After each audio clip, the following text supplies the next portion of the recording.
올해 우리나라 인구 가운데 65세 이상 인구가 처음으로 20%를 넘어서며 초고령 사회로 진입했습니다. 하지만 우리 사회 준비는 미흡해서 66세 이상 은퇴 연령층의 상대적 빈곤율이 OECD 1위입니다.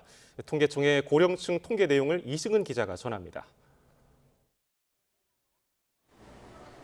민생회복 소비 쿠폰 투입으로 점점 풀리는 소비 심리. 하지만 고령층의 소비 여력은 좋지 않습니다.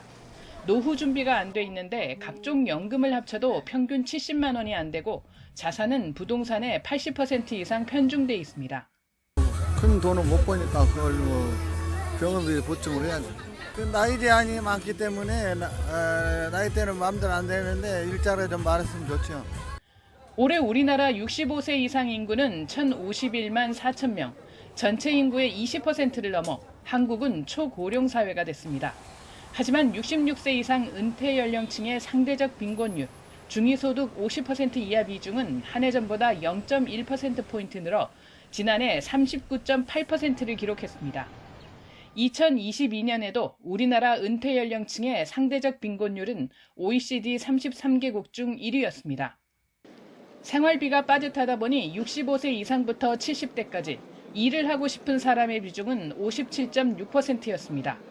자신의 삶에 만족한다는 고령자도 35.5%로 전체 인구 평균 40.1%보다 크게 낮았습니다.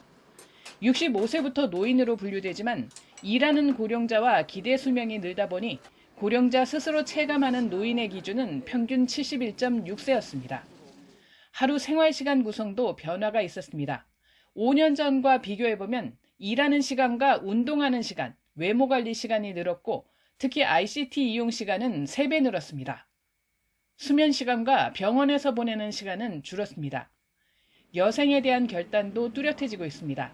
지난해 전체 이혼이 준 가운데서도 65세 이상의 이혼은 남녀가 10% 안팎으로 늘어 전체 이혼에서 65세 이상 남자가 차지한 비중은 11.8%, 여자는 7.3%였습니다.